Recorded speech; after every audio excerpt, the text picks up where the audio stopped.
Hi வணக்கம். So நம்ம 1/1/2024 current affairs பார்க்கலாம். ஸோ நம்ம இதற்கு முன்னாடி நியூஸ் பேப்பர் அனாலிசிஸ் இது போல் நம்ம பார்த்துட்டு இருந்தோம். அதே போல் வந்துட்டு நம்ம இந்த ஆண்டுக்கான நியூஸ் பேப்பர் அனாலிசிஸும் மேக்ஸிமம் வந்துட்டு நம்ம கவர் பண்ணிடலாம். அது இல்லாமல் நம்ம டாபிக் பேஸ்டான சில இம்பார்ட்டண்ட் ஏரியாலாம் கவர் பண்ணி அது தனி இண்டிவிஜுவல் வீடியோவாக பண்ணியிருக்கோம். டிஸ்கிரிப்ஷனில் நீங்கள் வந்துட்டு நியூஸ் பேப்பர் அனாலிசிஸ் அப்படின்னு தனியாக ஒரு ப்ளேலிஸ்ட்டும் அண்ட் அதே போல் டாபிக் பேஸ்டு சிஏ அப்படின்னு சொல்லிட்டு தனியாக ஒரு ப்ளேலிஸ்ட்டும் இருக்கும். ஸோ நீங்கள் அதில் டாபிக் பேஸ்டு பார்க்கணும் அப்படின்ட்டுனாலும் டாபிக் பேஸ்டு சிஏ அல்லது நியூஸ் பேப்பர் அனாலிசிஸ் பார்க்கணுன்னா நியூஸ் பேப்பர் அனாலிஸ்ட். ஸோ அது போல் வந்துட்டு இது பண்ணிக்கலாம். அண்ட் இப்போ நம்ம டிஸ்கஸ் பண்ணிகிட்டு இருக்க இந்த பிடிஎஃப் அண்ட் இது எல்லாமே வந்துட்டு நம்மளோட டெலிகிராம் சேனலில் நம்ம கொடுத்துருக்கோம். டெலிகிராம் சேனலோட லிங்க் வந்துட்டு டிஸ்கிரிப்ஷனில் இருக்கும், நீங்கள் ஜாயின் பண்ணிக்கலாம்.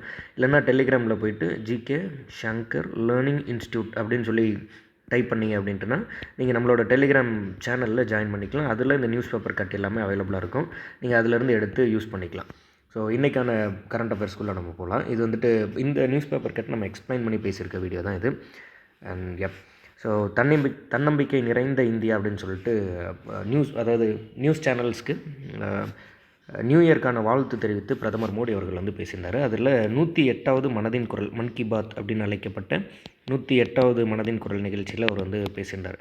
இப்படி பேசும்போது இந்த 108ங்கிறது மிக முக்கியமான ஒரு நம்பர், அதோட இம்பார்ட்டன்ஸ் எல்லாம் சொல்லியிருந்தார். மாலைகளில் 108, மந்திரங்களில் 108, இது மாதிரி நிறைய வந்து அந்த 108க்கு இம்பார்ட்டன்ட் இருக்குது, அதெல்லாம் சொல்லியிருந்தார். அண்ட் மக்களவையில் 33% பெண்களுக்கான இடஒதுக்கீடு கொடுத்துருந்ததை நினைவு கூர்ந்து பேசியிருந்தார். ரொம்ப இம்பார்ட்டண்ட்டான ஒரு விஷயம். ஆனால் இது இப்போது 2024 நடக்க போகிற எலெக்ஷனில் அமலுக்கு வராது. அடுத்த எலெக்ஷனில் இருந்து தான் அமலுக்கு வரும், விச் இஸ் 2029 நடக்க போகிற எலெக்ஷனில் தான் அமலுக்கு வரும்.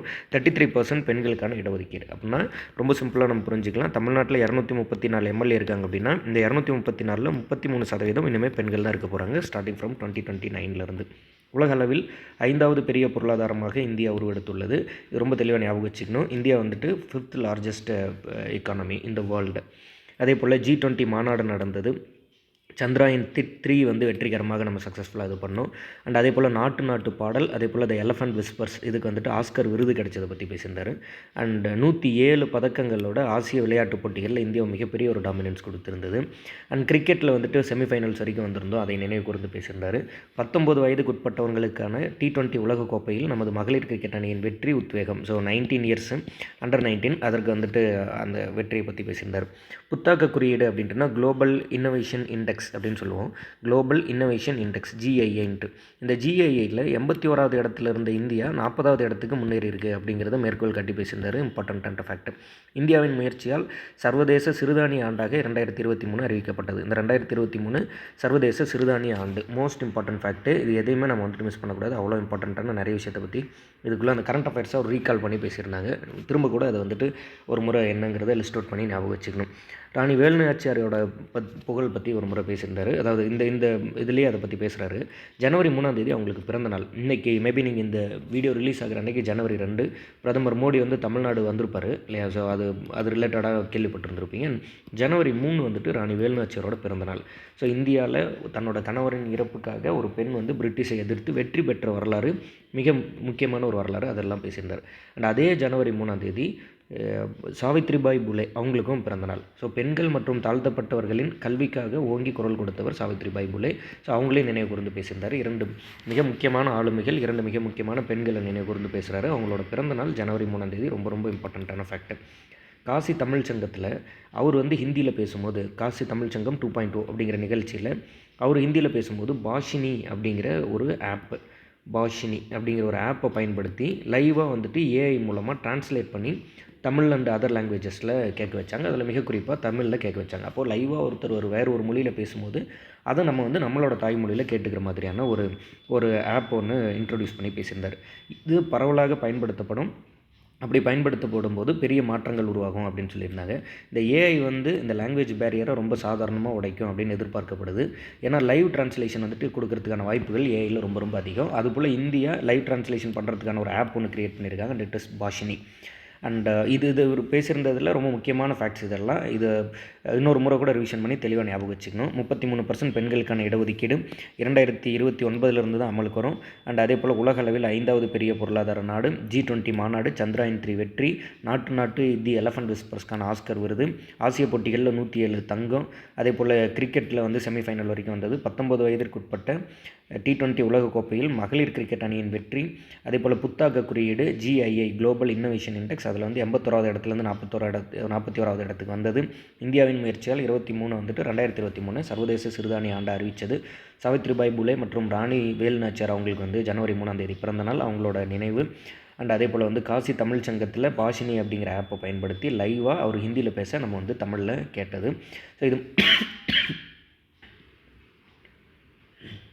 ஸோ இது மாதிரியான விஷயத்தெல்லாம் மேற்கோள் காட்டி பேசியிருந்தார், தெளிவாக படிச்சிடணும்.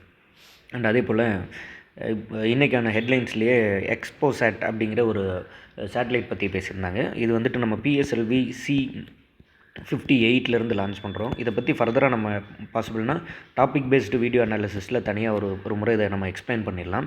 இப்போதைக்கு இது எதற்காக ஏவப்படுது அப்படின்னா, இந்த சேட்டலைட் வந்துட்டு இந்த ராக்கெட்டோட பேர் PSLV C58. இந்த ராக்கெட்டில் ஏவப்பட்ட சேட்டலைட்டோட பேர் வந்துட்டு எக்ஸ்போசாட். இந்த எக்ஸ்போசாட்டுக்கு ஒரு அப்ரிவேஷன் ஒன்று சொல்கிறாங்க. எக்ஸ்பெக்ட் அப்படின்ட்டுனா எக்ஸ்ரே ஸ்பெக்ட்ரோகிராஃபி, போலிக்ஸ் அப்படின்ட்டுனா எக்ஸ்ரே போலிமீட்டர்.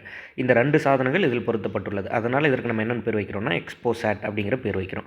அண்ட் இதோட வெயிட் வந்துட்டு 469 கிலோ. அண்ட் 5 ஆண்டுகள் இது வந்துட்டு ஆயுட்காலம். அண்ட் பூமியிலிருந்து சுமார் 650 கிலோமீட்டர் தொலைவில் இது இருக்கும். ஸோ 469 kg வெயிட்டு, 5 இயர்ஸ் வந்துட்டு இதோட லைஃப் ஸ்பேனு. பூமியிலிருந்து 650 கிலோமீட்டருக்கு மேலே இது நிலைநிறுத்தப்படும். ஏற்கனவே நம்ம ஒரு சேட்டலைட் லான்ச் பண்ணியிருந்தோம், அதோட பேர் ஆஸ்ட்ரோசாட். இந்த ஆஸ்ட்ரோசாட்டோட தொடர்ச்சியாக தான் இதோட தொடர்ச்சியாக தான் நம்ம வந்துட்டு இப்போ இந்த எக்ஸ்போசாட் வந்துட்டு லான்ச் பண்ணுறோம். அண்ட் இதோட காரணம் என்ன, அது மிக முக்கியம். இது ரொம்ப தெளிவாக நம்ம வந்துட்டு பார்த்து வச்சுக்கணும். விண்வெளியில் உள்ள கருந்துளை, பிளாக் ஹோலு, நியூட்ரான் நட்சத்திரங்கள் ஆய்வு செய்ய எக்ஸ்போசாட் பயன்படுத்துள்ளது. அப்போது இந்த கருந்துளை, பிளாக் ஹோலு, அது இல்லாமல் வந்துட்டு நியூட்ரான் நட்சத்திரங்கள், இது ரெண்டையும் நம்ம ஆய்வு செய்கிறதுக்காக தான் இந்த நியூட்ரான் நட்சத்திரங்கள் இதெல்லாம் ஆய்வு செய்கிறதுக்காக தான் இந்த எக்ஸ்போசாட். இதை வந்து ரொம்ப தெளிவாக ஞாபகம் வச்சுக்கணும். PSLV C58 லான்ச் பண்ணுறோம். அண்ட் இது முடிஞ்சால் நம்ம டாபிக் பேஸ்டாக தனியாக ஒரு இதாக எக்ஸ்பிளைன் பண்ணுறோம்னு சொல்லியிருந்தோம். அண்ட் அது இல்லாமல் இந்த சேட்டலைட்டோட பேர் எக்ஸ்போசாட். இதற்கு ஒரு பெயர் காரணம் இருக்குது.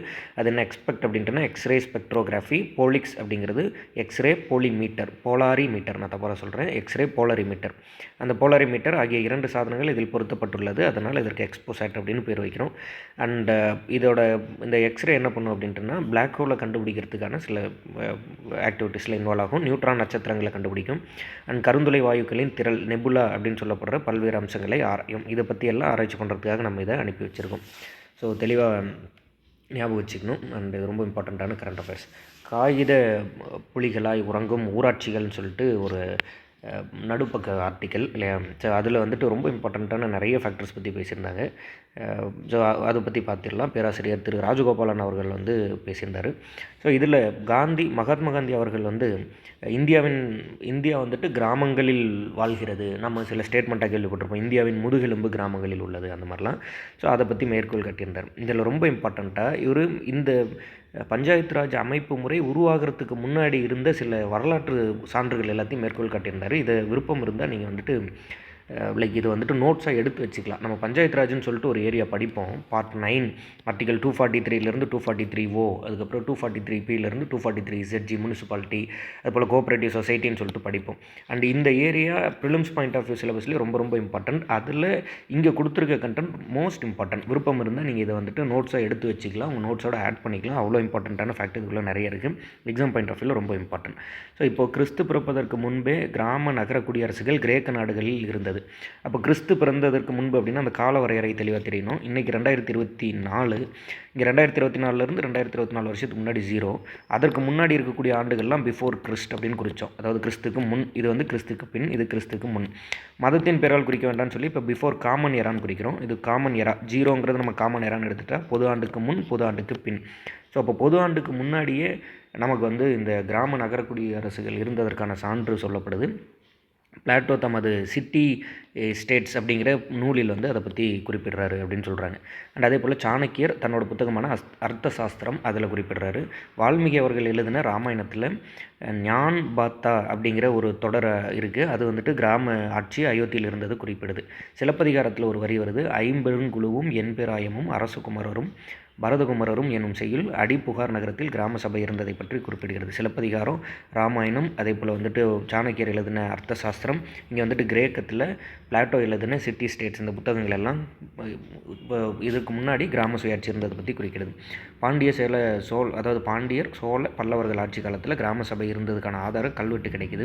ஊரவை, நாட்டவை, இந்த மாதிரியான தொடர்கள் கிராமத்தோட அந்த ஆட்சியை குறிக்குது, நகராட்சியை, கிராம ஊராட்சியை குறிக்குது. பிற்கால சோழர்களுடைய ஆட்சியில் கூட இது மாதிரியான சில பிரிவுகள் இருந்ததாக சொல்கிறாங்க. சம்வத்சர வாரியம் அமைச்சிருக்காங்க. தோட்ட வாரியம், அதுபோல் வந்துட்டு ஏரி வாரியம், அதுபோல் ஒரு விஷயத்துக்கும் வாரியம் அமைச்சு, பஞ்சவார வாரியம், நீதி வாரியம், இது போல் பிற்கால சோழர் காலத்திலையும் அந்த ஊராட்சிக்கு முக்கியத்துவம் கொடுக்கப்பட்டது. உத்திரமேரூர் ஊர் சபையில் ஒரு பெண் வழக்கை விசாரித்து தீர்ப்பு கொடுத்தாங்க. பெருங்கருணை ஆட்சி அப்படிங்கிற ஒரு கல்வெட்டு கிடைக்கிது. இந்த பெருங்கருணை ஆட்சி அப்படிங்கிறது ஒரு பெண் தீர்ப்பை விசாரித்து வழங்கி அதை அந்த வேலையை செஞ்சாங்க அப்படிங்கிறதுக்கான ஒரு கல்வெட்டு ஒன்று கிடைக்கிது. அதே போல் குன்னத்தூர் கோயிலில் உள்ள கல்வெட்டு, அந்த அந்த அந்த கல்வெட்டு தான் இந்த பெருங்கருணை ஆட்சின்னு குறிக்குது. அதற்கான சான்று கொடுத்துருக்காரு எந்த இடத்துல இருக்குது என்னன்ட்டு. ஸோ இது மாதிரியெல்லாம் செயல்பட்ட இந்த ஊராட்சி, இந்த பஞ்சாயத்து விஷயங்கள் எல்லாம் பிரிட்டிஷ் காலத்தில் நலிவடையுது. அது 1882 திரும்ப புதுப்பிக்கப்படுது. அதற்கு மிக முக்கியமான காரணம் இந்தியாவின் கவர்னர் ஜெனரலாக இருந்த லார்ட் ரிப்பன் பிரபு அவர்கள். லார்ட் ரிப்பன் பிரபு அவர்கள் நம்ம தல சுயாட்சியின் தந்தை அப்படின்லாம் அழைப்போம். புத்தகத்தில் படிச்சிருக்கணும். ஸோ அப்போ கிராம பிள்ளைகளுக்கு கல்வி கற்பிக்கும் பணியை ஊராட்சியிடம் ஒப்படைத்தார். அப்படி ஊராட்சியிடம் ஒப்படைக்கிறதுனால இதை ஒரு சுயாட்சி அதிகாரம் பெற்ற ஒரு அமைப்பாக கொண்டு வரலாம்னு நினைக்கிறாரு. சோழர்களுடைய ஆட்சி காலத்தில் இருந்த ஊராட்சி நிர்வாக சட்ட வடிவம் கொடுத்து, அதனால் நம் நாட்டு மக்கள் அனைவரும் சட்ட வடிவம் கொடுத்து, சோழர் ஆட்சி காலத்தில் எப்படி ஊராட்சி இருந்ததோ அதுபோல் அதற்கான ஸ்டாச்சுரி அண்ட் ஸ்டேட்டஸ் கொடுக்குறாரு, சட்ட அந்தஸ்து கொடுக்குறாரு. அதனால் இதை நம்ம மேக்னா கார்ட்டா அப்படின்னு அழைக்கிறோம். ஸோ மேக்னா கார்ட்டா, இந்த வார்த்தை தெளிவாக இருக்கணும். கிங் ஜான் இந்த வார்த்தையை அவர்கிட்ட இந்த வார்த்தையை நம்ம எடுத்துக்குவோம். ஃபண்டமெண்டல் ரைட்ஸ் படிக்கும்போது மேக்னா கார்ட்டா ஆஃப் இந்தியன் கான்ஸ்டியூஷன் படிப்போம். அதுபோல் ஊராட்சி அமைப்புகளுக்கு சோழர் ஆட்சி காலத்து போல் இவர் கொடுத்த சட்ட அந்தஸ்து, குறிப்பாக லார்ட் ரிப்பன் கொடுக்குறாரு. அப்படி லார்ட் ரிப்பன் கொடுக்குற சட்ட அந்தஸ்து இட் இஸ் கால்ட் மேக்னா கார்ட்டா அப்படின்னு சொல்லிடும். அதே போல் ஸ்தல ஸ்தாபனங்களின் தந்தை அப்படின்னு சொல்கிறோம். நம்ம புத்தகத்தில் படிக்கும்போது தல சுயாட்சியின் தந்தை அப்படின்னு படிப்போம். அதுதான் இங்கே தல ஸ்தாபனங்களின் தந்தை அப்படின்னு கொடுக்குறாங்க.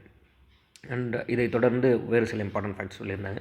ராஜீவ்காந்தி அவர்கள் 64வது சட்ட திருத்தத்தின் மூலமாக என்ன பண்ணுவார்னா, 1983 சுதந்திர தின விழாவில் உரை நிகழ்த்தும் போது பஞ்சாயத்து ராஜுக்கு நம்ம சுயாட்சி, அதாவது அந்தந்த இடத்துல அதற்கான அதிகாரம் கொடுக்கலாம் அப்படின்னு சொல்லுவாங்க. அக்டோபர் 13 நகர்பாலிகா என்னும் தலைப்பில் 64வது அரசியல் திருத்த மசோதா பாராளுமன்றத்தில் தாக்கல் செய்தார். ஸோ அப்போ ராஜீவ்காந்தி அவர்கள் 1983 சுதந்திர தின விழாவில் பேசிட்டு, அதே போல் அக்டோபர் 13 64வது சட்ட திருத்தத்தை தாக்கல் செய்கிறாரு. அதுக்கப்புறம் 73, 74வது சட்ட திருத்தத்தின் மூலமாக அது அமல்படுத்தப்படும். 73 மற்றும் 74வது சட்ட திருத்தத்தின் மூலமாக 1992 அமல்படுத்தப்படும். மோஸ்ட் இம்பார்ட்டண்ட்டான ஒரு அமெண்ட்மெண்ட்டு.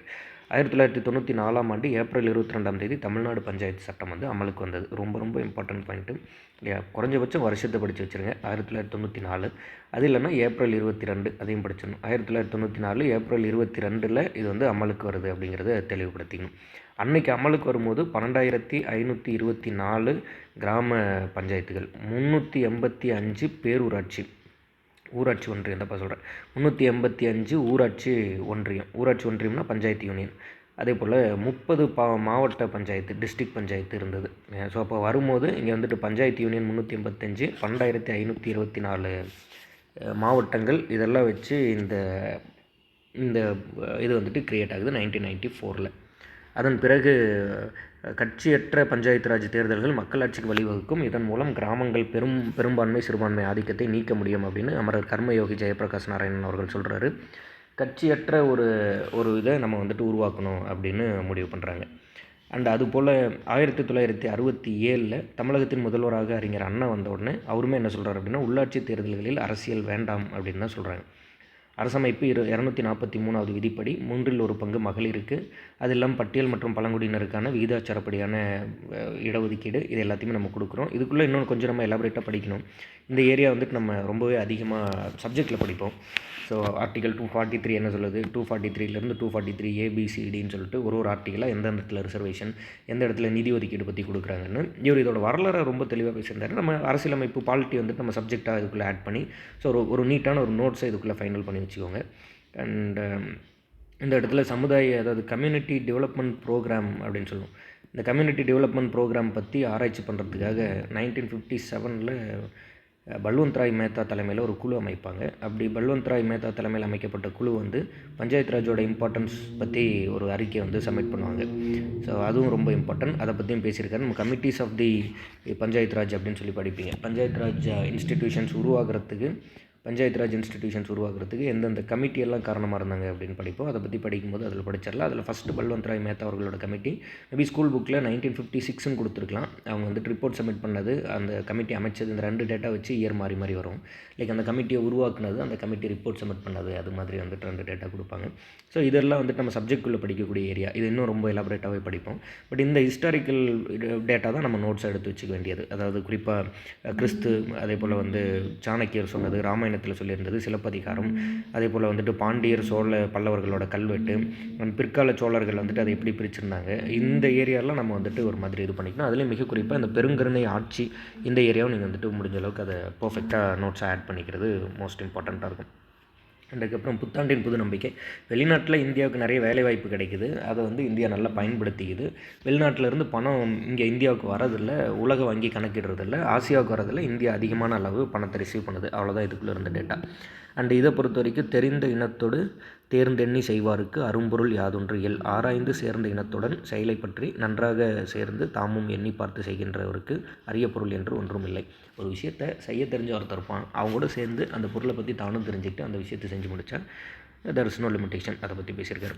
16வது நிதி ஆணையத்தின் தலைவராக அரவிந்த் பனகரே அவர்கள் நியமனம். ஸோ 16வது நிதி ஆணையம், இந்த நிதி ஆணையத்தோட யூஸ் என்னங்கிறது இந்த இடத்துல சொல்லிட்டாங்க. ஆர்டிகல் 280 மென்ஷன் பண்ணிட்டாங்க. ஸோ அப்போது மத்திய மாநில அரசுகளுக்கு இடையே நிதி பகிர்வு தொடர்பாக எவ்வளோ பகிரலாம், எந்தெந்த துறைக்கு என்ன அப்படிங்கிற டெசிஷன் கொடுக்குறது தான் நிதி ஆணையத்தோட வேலை. இந்த 16வது நிதி ஆணையம் 2026-27 2030-31 2026-27 2030-31 வரைக்கும் எவ்வளோ நிதி நம்ம பகிரணும் அப்படிங்கிறத பற்றி சொல்லும். 15வது நிதி ஆணையத்தின் தலைவர் யார்? என்.கே. சிங். அரவிந்த் பனகரியா தற்போது அமெரிக்காவின் கொலம்பியா பல்கலைக்கழகத்தில் இந்திய பொருளாதார அரசியல் பிரிவு பணியாற்றி வருகிறார். அண்ட் இவர் இதற்கு முன்னாடியே இதோட துணைத் தலைவராக இருந்திருக்காரு. நிதி ஆணையத்தோட துணைத் தலைவராக 2015 17 திரு அரவிந்த் பனகரே அவர்கள் இருந்திருக்காரு. ஸோ அப்போ இவர் துணைத் தலைவராக இருந்தார், இப்போ தலைவராகிட்டார். 15வது நிதி ஆணையத்தின் தலைவர் யார்? என்.கே. சிங் அவர்கள். அது நிதி ஆணையத்தோட வேலை என்ன? மத்திய மாநில அரசுகளுக்கிடையே நிதி பகிர்வை பற்றி ரிப்போர்ட் சப்மிட் பண்ணுறது தான் வேலை. எந்த ஆண்டுலேருந்து எந்த ஆண்டுக்குள்ளே இந்த 16வது நிதி ஆணையம் சப்மிட் பண்ண போகுதுன்னா 2026-27 2030-31 வேலையை இந்த நிதி ஆணையம் செய்ய போகுது. அண்ட் இதை பற்றி சொல்லக்கூடிய ஆர்டிகல் என்ன? ஆர்டிகல் 280+1 அதையும் சேர்த்து கொடுத்துருக்காங்க, தெளிவாக படிச்சுக்கிறோம். அண்ட் எண்ம சாதனங்களின் பாதுகாப்பு. இது ஒன்றும் இல்லை, மத்திய அரசு ஒரு 3 ஆப் லான்ச் பண்ணியிருக்காங்க. அது ப்ளே ஸ்டோரில், வெப்சைட்டில் இருந்தெல்லாம் டவுன்லோட் பண்ணிக்கலாம். டவுன்லோட் பண்ணிட்டு உங்களோட லேப்டாப்பில் அல்லது கம்ப்யூட்டரில், ஃபோனில் ஏதோ ஒரு இடத்துல வந்து லைக் ஏதாவது பாட்ஸோ அல்லது சைபர் செக்யூரிட்டி இஷ்யூஸ் இருந்ததுன்னா நீங்கள் அதை ஸ்கேன் பண்ணிக்கலாம். அண்ட் அதுக்கு பேர் ஒன்று வைக்கிறாங்க இல்லையா, சைபர் ஸ்வச்த கேந்திரா அப்படின்னு பேர் வைக்கிறாங்க. ஸோ சைபர் ஸ்வச்த கேந்திரா அப்படிங்கிறத நீங்கள் வந்து கூகுளில் விசிட் பண்ணி இல்லைனா இந்த கியூஆரை ஸ்கேன் பண்ணி அந்த அப்ளிகேஷன்ஸை டவுன்லோட் பண்ணி உங்களோட ஆண்ட்ராய்ட் ஃபோன் அல்லது லேப்டாப் அல்லது கம்ப்யூட்டர் இதை வந்து நீங்கள் பாட் ஃப்ரீயாக வச்சுக்கலாம். சென்ட்ரல் கவர்மெண்ட் லான்ச் பண்ணியிருக்க ஒரு ஸ்கீமோட பேர் சைபர் ஸ்வஸ்த கேந்திரா. ஸோ அதுதான் ஸ்கீம். இன்றைக்கான கரண்ட் அஃபேர்ஸ் வந்துட்டு அவ்வளோதான். நம்ம திரும்ப வந்துட்டு 2/2/2024 கரண்ட் அஃபேர்ஸில் பார்க்கலாம். And keep supporting us. Thank you.